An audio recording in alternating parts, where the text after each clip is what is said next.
Panalangin para sa anak na lalaki.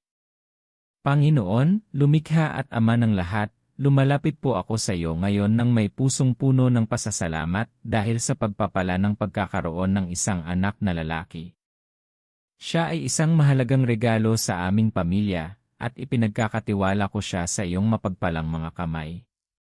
Hinihiling ko po, Panginoon, na igawad mo sa kanya ang iyong banal na proteksyon.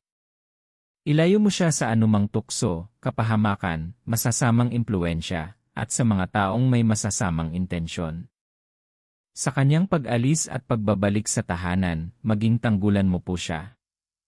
Bigyan mo siya ng karunungan at malinaw na pag-iisip. Gabayan mo ang kanyang mga hakbang upang palagi niyang piliin ang tama, mabuti, at naayon sa iyong kalooban.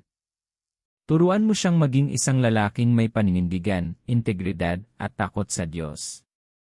Maging gabay mo siya sa kanyang pag-aaral, trabaho, at mga pangarap sa buhay upang makamit niya ang tagumpay. Patatagin mo ang kanyang puso at isipan.